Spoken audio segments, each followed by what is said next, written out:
हरे कृष्णा। हम श्रीमद् भगवद गीता के चतुर्थ अध्याय दिव्य ज्ञान इसके 14वें श्लोक को आज पढ़ रहे हैं।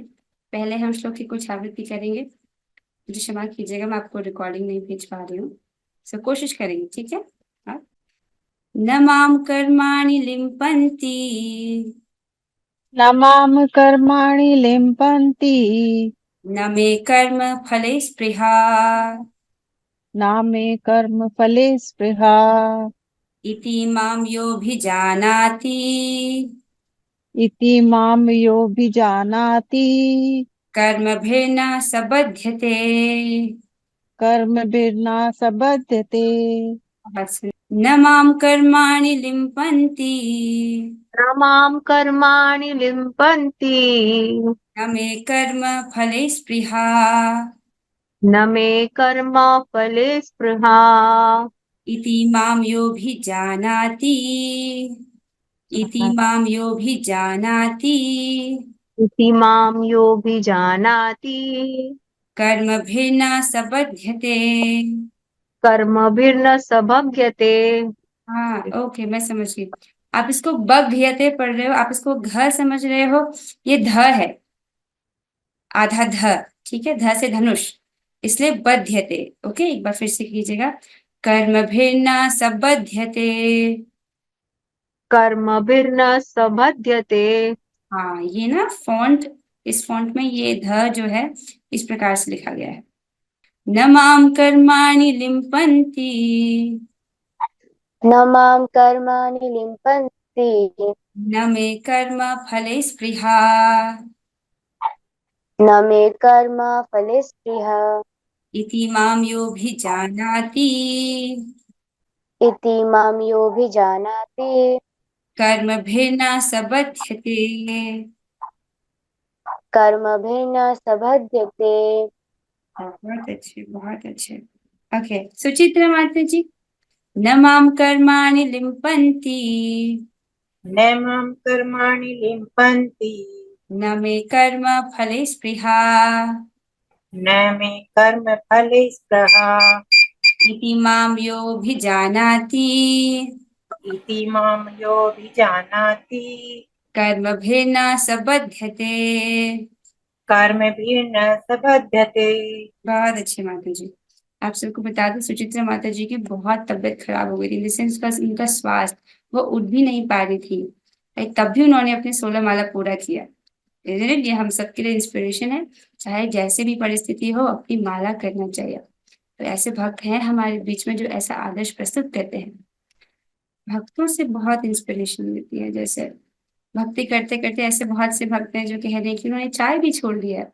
मतलब चाय वो आखिरी आसक्ति होती है जो छूट नहीं पाती, लेकिन मैं देख रही हूँ कि भक्त मुझे आके बताते हैं कि अब उनकी चाय भी छूट गई है। जैसे मेरी माता जी, मेरे मेरे भाई, उनकी भी चाय छूट गई है। तो भक्ति करके सब प्रकार के जो अनर्थ है वो छूट जाते हैं। आइए हम आते हैं इस श्लोक पर। तो भगवान इस पे कह रहे हैं, मुझ पर किसी कर्म का प्रभाव नहीं पड़ता, नहीं मैं कर्म फल की कामना करता हूँ। जो मेरे संबंध में इस सत्य को जानता है वह कभी भी कर्मों के पाश में नहीं बंधता। बहुत सुंदर है ये। आइए श्लोक को देखिए। न माम कर्माणि लिम्पन्ति, मैं कर्मों में, राइट, मुझे जो कर्म है वो कभी प्रभावित नहीं करते। मैं कर्मों में कभी भी लिप्त नहीं होता, राइट, मुझे ये कर्म कभी प्रभावित नहीं करते। न मे कर्म फले स्पृहा, ना ही मुझे कर्म फल की स्पृहा होती है, अर्थात ना ही मुझे कर्म फल की इच्छा होती है। जैसे इस जगत में जो बद्ध जीव है वो भौतिक फल की इच्छा से कर्म करता है, उसको कर्म फल की स्पृहा है, लेकिन भगवान को ऐसा नहीं है। तो वो कह रहे हैं, न मे कर्म फले स्पृहा, मुझे कर्म फल की स्पृहा नहीं है, सकाम कर्मों की स्पृहा नहीं है। इति माम योऽभिजानाति, जो मुझे इस प्रकार जानता है, अभिजानाति अर्थात मुझे जो इस प्रकार जानता है, क्या होता है, कर्म भिन्न सबध्यते, उसे भी कर्म का जो बंधन है वो नहीं बांध पाता है। Isn't it? बहुत सुंदर है ये बात। हाँ, सो जो, और इसका उल्टा देखिए, अगर कोई व्यक्ति ये सोचता है कि भगवान भी हम मनुष्यों के जैसे कर्म के बंधन में बंध जाते हैं तो उसका वो कभी भी कर्म के बंधन से मुक्त नहीं हो सकता है। राइट? जो व्यक्ति भगवान को मनुष्य समझ रहा है वो भगवान के प्रति बहुत बड़ा अपराध कर रहा है, और जिस अपराध के कारण उसकी मुक्ति कभी नहीं हो सकती, वो हमेशा यही जन्म और मृत्यु के चक्र में फंसा ही रह जाएगा। नहीं, भगवान को कर्मफल नहीं बांटता है, बद्ध जीवों को बांटता है। फॉर एग्जाम्पल एक उदाहरण लीजिए, जैसे जेल है, सरकार जेल को बनाती है, ठीक है, तो जेल में कैदी रहते हैं। अब कैदी वहां पर रह रहे हैं तो जेल किसने बनाई है? सरकार ने बनाई है, राइट? अब सरकार को, जैसे जो प्राइम मिनिस्टर है, उनको उससे कोई मतलब नहीं है। अगर प्राइम मिनिस्टर कभी जेल में आता है और कैदी ये सोचे हमने तो अपराध किया है इसलिए हम जेल में हैं, तो पक्का इसने भी अपराध किया होगा, राइट? इस प्रकार का सोचेंगे तो वो क्या है? अज्ञान है। ठीक है, सो हम लोग अपने कर्म बंधन के कारण यहाँ फंसे हैं, लेकिन जब भगवान यहाँ पर आते हैं तो कर्म बंधन से प्रभावित होकर नहीं आते हैं। ठीक है, आइए इसको देखते हैं, आगे देखते हैं। पिछले श्लोक में आपने क्या पढ़ा, इनको समझिए।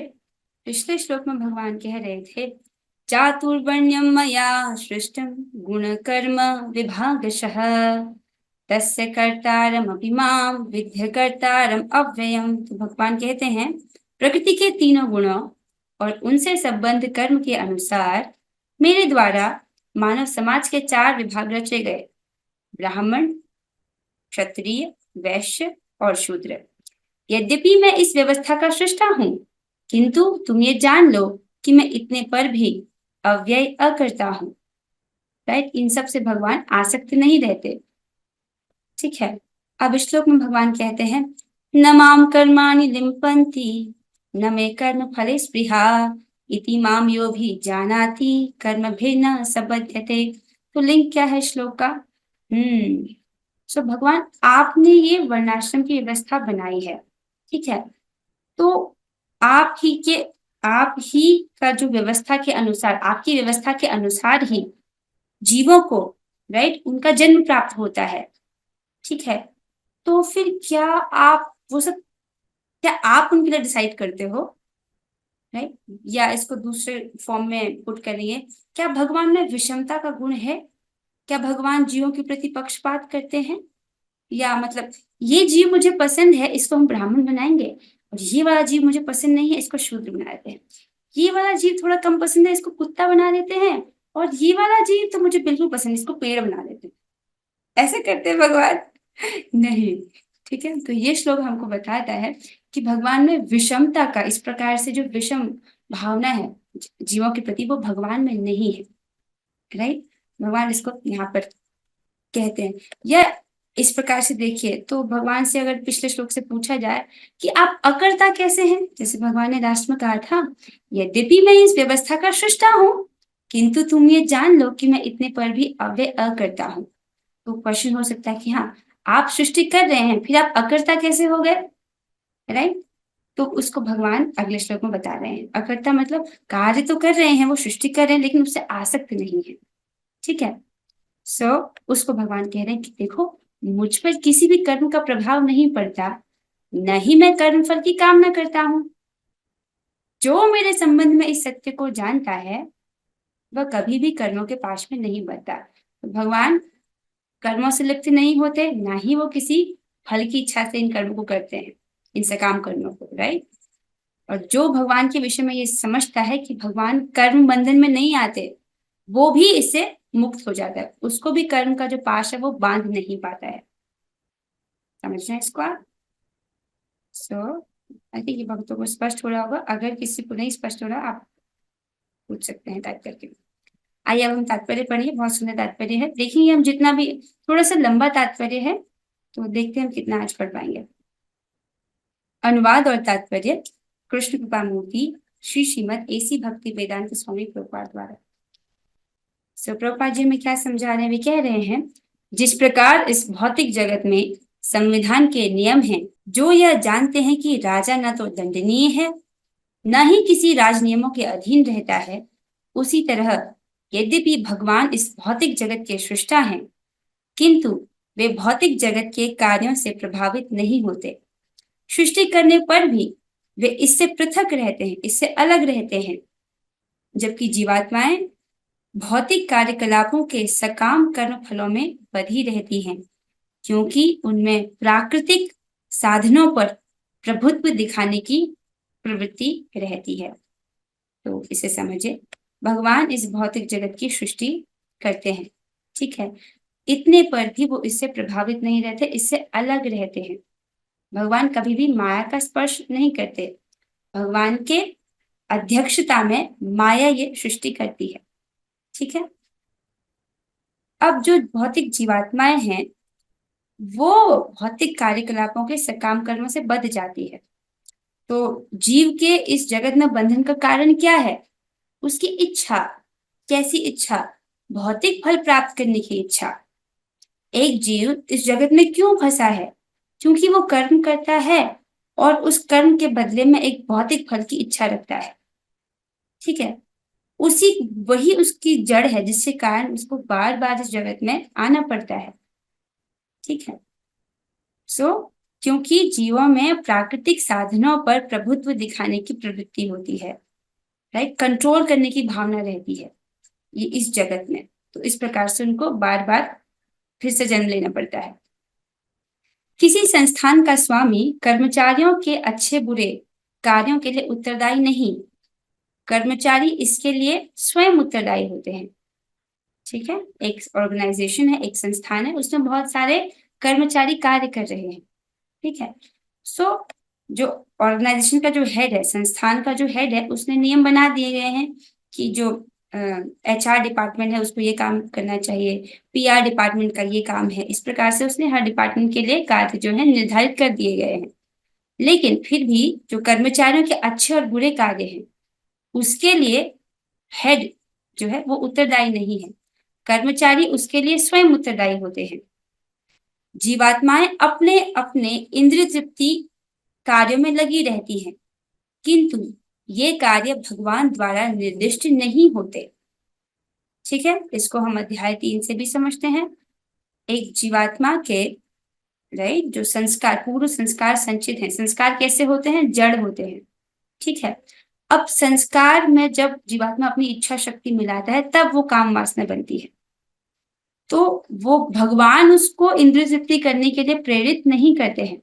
आपको याद है अर्जुन जी वो बहुत अच्छा प्रश्न पूछते हैं कि वो कौन है जो जीवात्मा से जबरदस्ती पाप कार्य करा रहा है। वे कहते हैं कि मनुष्य तो पाप कार्य नहीं करना चाहता, लेकिन कोई है जो बलपूर्वक उसको पाप कार्य में लगा रहा है। वो कौन है? राइट, हमने उस पर चर्चा की थी, हम सुन रहे थे उसको। तो जीवात्मा के हृदय में भगवान, बगल में परमात्मा बैठे हैं, क्या वो उसको प्रेरित करते हैं? नहीं। कौन करता है? भगवान ने क्या कहा था? भगवान ने कहा था कि ये रजोगुण से उत्पन्न काम है, राइट। काम एषा क्रोध एषा रजोगुण समुद्भव, राइट। जो क्या है? रजोगुण से उत्पन्न काम है, इसको ही तुम अपना शत्रु मानो। वो है का। और काम क्या होता है? हमने इसकी परिभाषा सीखी थी। जीवात्मा का जो पूर्व संस्कार है, संस्कार अर्थात जो भोग प्राप्ति की इच्छा का छाप पड़ा है उसके चित्त में, वो प्लस उसमें जब अपनी इच्छा शक्ति मिलाता है तो वो बन जाता है काम। हो सकता है एक व्यक्ति को शराब पीने की इच्छा थी, उसने पहले खूब शराब पिया, लेकिन अब उसने छोड़ दिया है, ठीक है। अब एक दिन उसके जो दोस्त हैं, पुराने दोस्त, वो समक्ष आते हैं और शराब पीते हैं, तो उसके सामने भी शराब है।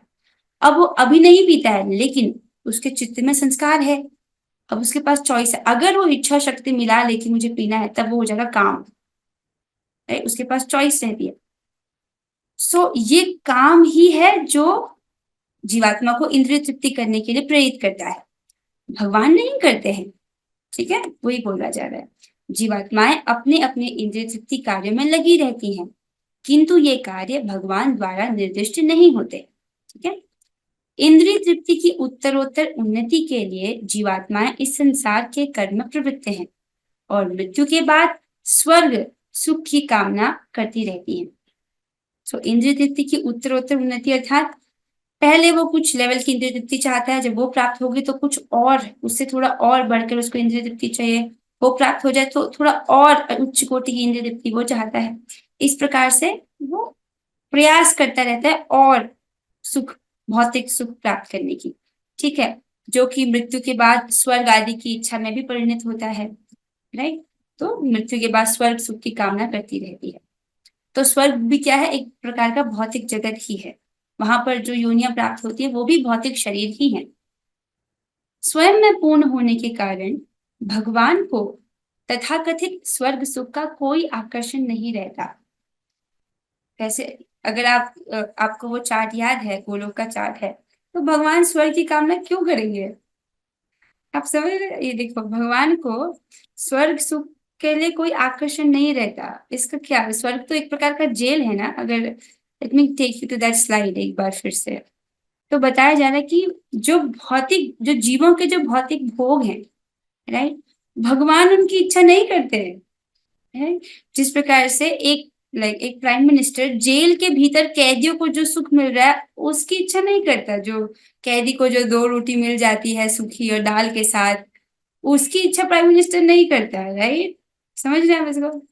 सो उसी प्रकार से प्रभुपाद जी बता रहे हैं कि जो भगवान है वो स्वर्ग प्राप्ति की इच्छा नहीं करते। स्वर्ग तो बहुत ही निकृष्ट है। अब देखिए, भगवान यहाँ रहते हैं, भगवान का धाम है ये जो ब्रह्म ज्योति के पार हुए कैलाश, उसके उसके पार, उसके परे वैकुंठ लोक हैं, राइट। और वैकुंठ लोक से ऊपर भी और, मतलब यहाँ पर देखिए और भी लोग हैं, और सबसे ऊंचा लोक है गोलोक वृंदावन। और जितना जितना ऊंचा होता है उतना अधिक सुख होता है। तो सबसे अधिक गाढ़ सुख है गोलोक वृंदावन में। सो वहां भगवान रहते हैं, उनको क्या स्पृहा होगी यहाँ से उतर के भौतिक ब्रह्मांड में स्वर्ग प्राप्ति की, राइट। सो उसी प्रकार से जो जीवात्मा है, क्योंकि वो पूरा ज्ञान नहीं रखता है, तो वो सोचता है कि इस जगत के भोग मिल जाए पृथ्वी पर या फिर स्वर्ग मिल जाए। इतना ही सोच पाता है, इससे अधिक नहीं सोच पाता। उनकी बात हो रही है जो शास्त्र नहीं पढ़ते हैं, जो जो बहुत कम ज्ञान रखते हैं इस विषय में, ठीक है। तो इस प्रकार की भौतिक इच्छा भी करता है, तो जीव इससे बड़ी इच्छा नहीं कर पाता। जब इच्छा करनी ही है तो हम सबसे हाईएस्ट लोग की इच्छा कर सकते हैं ना। सो वास्तव में हमारे बंधन का कारण है इच्छा। क्योंकि हम इस जगत के भोगों को चाहते हैं, इसलिए हम यहाँ फंस जाते हैं। अगर हम भगवान की सेवा की इच्छा करेंगे तो हम भगवान के पास रहेंगे, सिंपल। हाँ, भगवान स्वर्ग के देवता उनके द्वारा नियुक्त सेवक हैं। तो जो स्वर्ग का सुख है, भगवान के लिए कोई आकर्षण नहीं रहता उसके प्रति, भगवान उसकी इच्छा नहीं करते, राइट। स्वर्ग के देवता उनके द्वारा नियुक्त सेवक हैं, स्पष्ट है ये बात। स्वामी कभी भी कर्मचारियों का सा निम्न स्तरीय सुख नहीं चाहता। तो जो स्वर्ग के देवता हैं, इवन जो ब्रह्मा तक, ब्रह्म लोक तक जो लोग हैं, सब भगवान के सेवक ही तो हैं, राइट।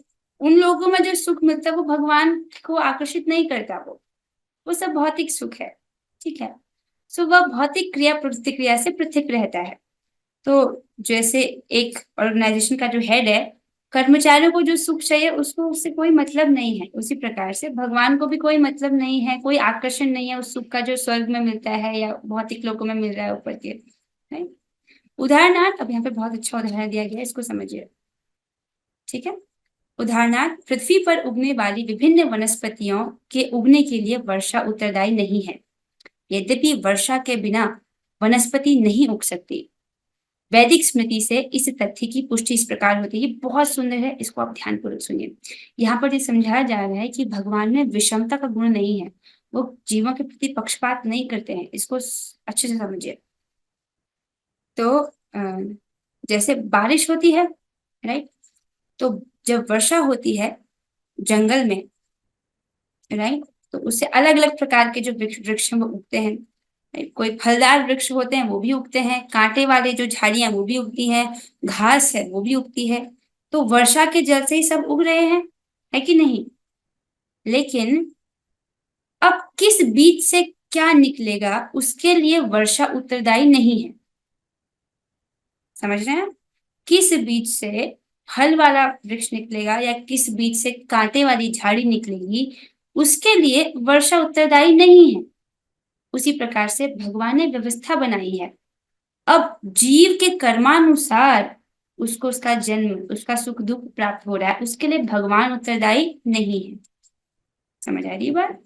तो जीवात्मा को जो दुख या सुख प्राप्त हो रहा है, जो भी उसके जीवन का कष्ट है, उसके लिए वो स्वयं ही उत्तरदायी है। उसने अपनी स्वेच्छा का दुरुपयोग किया हुआ है, जिससे कारण वो यहाँ पर बार बार कष्ट भोग रहा है। ओके, अब इधर आइए। यहाँ पर हाँ, जैसे यहाँ पे उदाहरण लिया गया है कि वर्षा है, अलग अलग प्रकार के वृक्षों पर वो बारिश हो रही है, तो किसी बीज से सेब उग रहा है, किसी से कोई और फल उग रहा है, तो वर्षा उसके लिए उत्तरदायी नहीं है। उस बीज का जो गुण है उसके अनुसार वो फल दे रहा है। उसी प्रकार भगवान की व्यवस्था है और जीव के कर्मानुसार उसको चीजें प्राप्त हो रही है। ठीक है, चाहे उसका दुख हो सुख हो, सब कुछ उसके कर्मानुसार है। यहाँ पर भक्तों की बात नहीं हो रही है। ठीक है, या अब इसको समझिए, कोई जीवात्मा एक जानवर के शरीर में हो सकता है। ठीक है, उसके लिए भगवान उत्तरदायी नहीं है, उसके कर्मानुसार उसको जानवर का शरीर मिला हुआ है। या कोई जलचर है, कोई जल का प्राणी है, या कोई पक्षी है, या कोई कीट पतंग आदि है, या कोई मनुष्य है, या कोई वृक्ष ही क्यों ना है, या उसमें भी वृक्षों में भी कोई फलदार वृक्ष है या सूखा वृक्ष है, ये भी उस जीवात्मा के कर्मानुसार है। भगवान ने बस व्यवस्था बनाई है। ठीक है, तो जीवात्मा जो सुख दुख भोग रहा है उसके लिए वो स्वयं ही उत्तरदायी है। तो यहाँ पर एक श्लोक प्रभुपाद जी कोट कर रहे हैं, निमित्त मात्र वासव सृज्यानाम सर्ग कर्मणि प्रधान कारिणी भूता यतो वै सृज्य शक्तया। भौतिक सृष्टि के लिए भगवान ही परम कारण है, प्रकृति तो केवल निमित्त कारण है जिससे विराट जगत दृष्टिगोचर होता है। तो भगवान परम कारण है, भगवान ही सृष्टि की रचना करते हैं और प्रकृति निमित्त कारण है। प्रकृति के निमित्त अर्थात इंस्ट्रूमेंट के रूप में जो यूज होता है उसको निमित्त कारण कहते हैं। तो प्रकृति निमित्त कारण है और परम कारण कौन है? भगवान। तो वही सृष्टि की रचना करते हैं। प्राणियों की अनेक जातियां होती हैं, यथा देवता, मनुष्य तथा निम्न पशु, और ये सब पूर्व शुभाशुभ कर्मों के फल भोगने को बाध्य हैं। अब इसको समझिए, दिस इज वेरी इंपॉर्टेंट। इसको तो हम लिख कर समझेंगे तब आएगा समझ आपको ये। इस पॉइंट पर इस जीवात्मा का जन्म था, कुछ समय बीतेगा और इसकी यहाँ पर इसकी मृत्यु होने वाली है। बेसिकली हमको पता नहीं है कि कहाँ पर कभी भी मृत्यु हो सकती है। तो ये जो थोड़ा सा समय बचा है इसमें, ये इसमें कुछ कर्म कर सकता है। समझ रहे हैं आप? ये जो थोड़ा सा समय बचा है इसके पास, यहाँ पर जो समय है, मान लो ये 30 समय इसको प्राप्त है, थोड़ा सा समय जो यहाँ पर है इसमें इसको कुछ कर्म करने हैं। अब यहाँ ये जो भी आज इस व्यक्ति को कष्ट, इसको जो भी प्राप्त हो रहा है, ये इसके पूर्व जन्मों के कर्मों के अनुसार इसको प्राप्त हुआ है। राइट, हमारा जो फेस कट है या हम जिस परिवार में पैदा हुए हैं, राइट, ये सब कुछ पहले से निर्धारित कर दिया जाता है हमारे कर्मानुसार। ठीक है, तो अगर व्यक्ति राइट अपने कर्मों को नहीं चेंज करेगा तो उसकी गति चेंज नहीं हो सकती है। आप इसको समझ रहे हैं? एक व्यक्ति 3 लेवल पर कर्म करता है। कैसे कर्म करता है? वो करता है अपने शरीर से, ठीक है, और इससे ऊपर के लेवल में अपनी वाणी से, मतलब बोल के, और वो कर्म करता है अपने मन से। तो 3 लेवल पर व्यक्ति कर्म कर रहा है। अगर व्यक्ति जैसे अभी तक के उसके कार्यों के अनुसार उसको क्या मिला है? एक भौतिक शरीर। ठीक है, अब ये भौतिक शरीर किसी का तो मनुष्य का है, किसी का जानवर का हो सकता है, किसी का पेड़ का भी हो सकता है, चींटी का भी हो सकता है, या स्वर्ग में देवता का शरीर भी तो भौतिक शरीर है वो। राइट, या नीचे के जो अतल वितल सुतल तलातल लोकों में जो शरीर मिलता है वो भी भौतिक शरीर ही होता है। ठीक है, तो अब तक उसने पिछले जन्मों में जो कर्म किए थे 3 लेवल पर, शरीर से, वाणी से या मन से, उससे उसको क्या गति प्राप्त हुई है? एक भौतिक जन्म।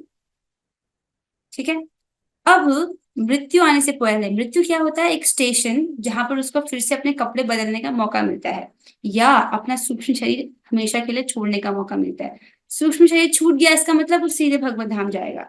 राइट, और सूक्ष्म शरीर अगर रहा तो उसको फिर से एक और भौतिक कपड़ा अर्थात भौतिक शरीर धारण करना पड़ेगा, उसके लिए वो बाध्य है। सो अब जो उसके पास कुछ समय बचा है मृत्यु से पहले का, उसको अपने कर्मों को चेंज करना पड़ेगा 3 लेवल पर। अभी तक वो शरीर से, वाणी से, मन से जो भी कर्म कर रहा था उसका परिणाम क्या हुआ? एक भौतिक शरीर। ठीक है, अब वो क्या करेगा, अपने शरीर से, वाणी से, मन से ऐसे कर्म उसको करने चाहिए जिससे कारण ये जो नेक्स्ट स्टेशन है, नेक्स्ट स्टेशन पर उसको भौतिक शरीर ना मिले। अब अगले स्टेशन पे क्या ऑप्शन मिलेगा उसको, यहाँ पर उसको ऑप्शन मिलेगा कि ऑप्शन नंबर ए, उसको मिलेगा कि तुम 84 लाख योनियों में से कोई योनि स्वीकार कर लो। 84 लाख योनियों में देवताओं की योनि भी आती है, और इस वक्त तो स्वर्ग जाना बहुत खराब है। मतलब अगर कोई व्यक्ति अभी स्वर्ग चले जाएगा तो क्या होगा, स्वर्ग में रहेगा, कुछ सुख भोग करेगा एक लंबे समय तक, 10,000 साल, ठीक है। उसके बाद वो वापस से धरती पर आएगा, और तब कलयुग कब पहुंच जाएगा, 2024 चल रहा है, फिर 10,000 आगे चले जाएगा, 12,024 साल, तब भक्तों के संग में इस प्रकार से कथा सुनने को मिलेगी। वो तो प्रभुपाद जी आए थे, उनकी कृपा से कलयुग 10,000 साल पुश हो गया है आगे, राइट। तो हमको जप करने को मिलता है। जो भी व्यक्ति 16 माला जप करता है, 4 नियमों का पालन करता है, कलयुग का उस पर प्रभाव नहीं पड़ता है, वो कलयुग से बचा हुआ है, राइट। सो इस प्रकार हम लोग बचे हुए हैं प्रभुपाद जी के आश्रय में। लेकिन 10,000 साल बाद कोई स्वर्ग से नीचे उतर कर आ रहा है, उसकी कोई गारंटी नहीं है, ठीक है। फिर तो बहुत मुश्किल हो जाएगा। अभी मौका मिला है तो पूरा जोर लगाना चाहिए। तो पहला ऑप्शन तो ये है कि 84 लाख योनियों में से कोई योनि स्वीकार कर ले, ठीक है। वो कब होगा, अगर उसके सूक्ष्म शरीर में कोई भौतिक इच्छा बच गई तो उसको एक योनि स्वीकार करने के लिए वो बाध्य है, ठीक है। या अगर उसकी कोई भौतिक इच्छा नहीं है, या उसने ऐसी इच्छा कर दी है कि वो माया के वश में, उसको पूरा करना संभव नहीं है। माया हमारी सारी इच्छाओं को पूरा करना चाहती है, राइट। माया देवी कैसी इच्छा है, भौतिक इच्छा है। अगर हम ऐसी इच्छा करें जो उनके बस में है ही नहीं, तो हमको आगे बढ़ने देती हैं। तो वो क्या इच्छा है, भगवान श्री कृष्ण की प्रेममयी सेवा। हमको भगवान कृष्ण को प्राप्त करना है, उनका प्रेम प्राप्त करना है। अब वो माया देवी हमको नहीं दे सकती है। सो जब बृहद भागवतामृत में गोप कुमार इस ब्रह्मांड को पार करके आगे जाते हैं, तो ब्रह्मांड के आखिरी लेयर में माया देवी जी स्वयं प्रकट होती हैं और उनसे कहती हैं कि तुम यही रह जाओ, तुम्हें जो चाहिए मैं तुमको प्रदान कर सकती हूँ। तुमको कोई सिद्धि चाहिए, उनको हर प्रकार के प्रलोभन देती है, राइट। लेकिन वो उसे, और गोप कुमार ये ऑब्जर्व करते हैं कि यहाँ पर बहुत सारे योगी हैं जो कि एक बड़े लक्ष्य को लेकर के निकले थे, लेकिन माया देवी द्वारा प्रलोभन दिए जाने के कारण वो यहाँ पर फंस गए हैं, सबसे ब्रह्मांड के बाहरी आवरण पर। एक बार पीछे चलते हैं, आपको बात समझ आएगी। इफ यू गो हियर, यहाँ पर ये जो ब्रह्मांड हमारा दिख रहा है, राइट, आपको दिख रहा है यहाँ पर छोटे छोटे जैसे कलर्स के बैंड दिख रहे हैं, दिख रहे हैं ब्रह्मांड के बाहर, 1 2 3 4 इस प्रकार से कलर्स के बैंड दिख रहे हैं। ये जो लेयर है, ये बहुत मोटी मोटी लेयर है, राइट। ब्रह्मांड तो छोटा है, उसके बाहर वाली लेयर्स और बड़ी बड़ी बड़ी हैं। और इन लेयर्स में भी क्या है, आगे वाले लेयर में पिछले वाले लेयर से बहुत अधिक सुख है, ठीक है। और हर लेयर पर व्यक्ति को प्रलोभन दिया जाता है रुकने का, और सबसे आखिरी में माया देवी फिर टेस्ट लेती है, वहां भी वो प्रलोभन देती है। तो जब व्यक्ति बहुत दृढ़ संकल्पित होगा, नहीं मुझे कृष्ण प्रेम के अलावा कुछ नहीं चाहिए, तभी वो उसको पार कर पाएगा, वरना माया देवी उसको फिर रोक लेगी। इस प्रकार से भगवान क्या कहते हैं, जो दृढ़ संकल्पित नहीं है वो इस पथ पर आगे नहीं बढ़ सकता पहले से। इसलिए हमको बहुत क्लियर हो जाना होगा कि हमारी एकमात्र इच्छा है, हमको कृष्ण प्रेम चाहिए, उसके इतर कुछ भी नहीं चाहिए, राइट सर। अच्छा, हम कहाँ थे, वी वर हियर, हम लोग उसको समझ रहे थे कि व्यक्ति, हाँ ये वाली बात। सो मृत्यु के स्टेशन पर ऑप्शंस होंगे कि 84 लाख योनियां, या तो उसको भगवत धाम प्राप्त हो जाए, ठीक है। उसमें एक और होता है ब्रह्म ज्योति में विलीन, और ब्रह्म ज्योति में विलीन होना तो नरक के समान होता है, क्योंकि वहां कोई सेवा नहीं होती है। फिर वहां से फिर से गिर जाता है, वो फिर से गिर जाएगा पृथ्वी में, और फिर से उसको इन 2 योनियों में से एक योनि स्वीकार करनी पड़ेगी, उसकी अ, उसके चित्त में जो वासना है उसके अनुरूप, ठीक है। तो आप समझ रहे हो 2 चीजें, भगवत भगवत धाम हमको प्राप्त हो, उसके लिए हृदय में भौतिक स्पृहा नहीं होनी चाहिए। अगर सूक्ष्म शरीर में कोई भौतिक इच्छा रहेगी तो फिर से स्वीकार करना पड़ेगा। तो अब पिछली बार क्या गलती हुई, पिछली बार इस व्यक्ति ने ऑप्शन ए को ही चुना, मतलब वो व्यक्ति हम ही हैं, हमारा भी भौतिक शरीर है ना। इसका मतलब जो हमारा पिछला स्टेशन था मृत्यु का, उस वक्त हमने इनमें से ये वाला ही ऑप्शन चुना है, राइट। तो अब हमें क्या करना है, बहुत सतर्क होकर के हम जो कर्म करते हैं उनको चेंज करना पड़ेगा इन तीनों लेवल पर, शरीर से, वाणी से और मन से। और देखिए, हमको सबसे पहले आध्यात्म में क्या बोला जाता है कि तुम हरे कृष्ण महामंत्र जप करो, मतलब कर्म के लेवल पर चेंज, वाणी के लेवल पर चेंज करवाया जा रहा है। देख रहे हैं आप इसको, हरे कृष्ण महामंत्र वाणी के लेवल पर धीरे धीरे धीरे धीरे धीरे क्या होता है, जैसे जैसे जप करता है वो, वैसे वैसे उसका सब कुछ परिवर्तित हो जाता है। क्योंकि हरे कृष्ण महामंत्र कोई भौतिक मंत्र थोड़ी है, वो स्वयं भगवान है। वो सब उसके चित्त का सब वासनाएं सब नष्ट करते हुए जाते हैं, राइट। तो इस प्रकार से हमको क्या करना है, अपने तन से, मन से, वाणी से भगवान की सेवा करनी है। और ये सारे कार्य दिव्य कार्य हैं, भौतिक कार्य नहीं है। पिछले जन्म में भौतिक कार्यों के कारण हमारी एक भौतिक गति हुई थी, गति हुई है। इस जन्म में हमको अपने तन से, मन से, वाणी से दिव्य कार्य करने हैं, भगवान की सेवा वाले, ताकि हमारी भौतिक गति ना हो, राइट। और हमको हमारी बेसिकली हमको भगवत धाम प्राप्त हो, हमको कृष्ण की प्राप्ति हो, ठीक है। तो तीनों लेवल पर हमको दिव्य कार्य करना होगा, ओके। शुरुआत होती है वाणी से, और ये तो आसान है ना, हरे कृष्ण हम कभी भी कर सकते हैं। आप बर्तन धोते हुए भी कर सकते हो, घर की सफाई करते हुए भी कर सकते हो, कहीं जा रहे हो तब भी कर सकते हो, कभी भी कर सकते हो, ओके। सो इसके साथ समय पूरा होता है, इससे आगे हम कल पढ़ेंगे, राइट। सो हमने ये समझा कि भगवान में विषमता का गुण नहीं है, जीव के सुख दुख के लिए वो स्वयं ही उत्तरदायी है, राइट। और जब व्यक्ति अपने कर्मों को चेंज करेगा तब उसकी गति चेंज होगी। पिछले जन्म में हमारे राइट जो भी कर्म थे उससे कारण हमारी भौतिक गति हुई है। इस जन्म में हम अपने कर्मों से भौतिक कार्य नहीं दिव्य कार्य करने हैं, ताकि हमारी दिव्य गति हो, ठीक है। और जिसके लिए कल सुबह बहुत गंभीरता से नाम जप करना है, ओके। जब हम अच्छे से नाम जप करने का अभ्यास करेंगे, राइट, तो जिस दिन हमारा टेस्ट होगा, जिस दिन शरीर साथ नहीं देगा, उस दिन भी हम अच्छे से कर पाएंगे। अगर हम अभ्यास ही ढीला ढाला करेंगे, तब हम तब हम जब टेस्ट के दिन कैसे अच्छे से कर पाएंगे, स्पेशली जब शरीर छूट रहा हो तब, ओके। सो विद दिस हम आज की कक्षा को यहीं पर विराम देते हैं। हरे कृष्णा कृष्ण कृष्ण हरे हरे, हरे राम राम राम हरे हरे, हरे कृष्णा कृष्ण कृष्ण हरे हरे, हरे राम राम राम हरे हरे, हरे कृष्णा कृष्ण कृष्ण हरे हरे, हरे राम राम हरे हरे। श्रीमद् भगवद गीता की जय, भगवान की जय। और गौरंगा हरे कृष्णा हरे कृष्णा हरे कृष्ण माता जी।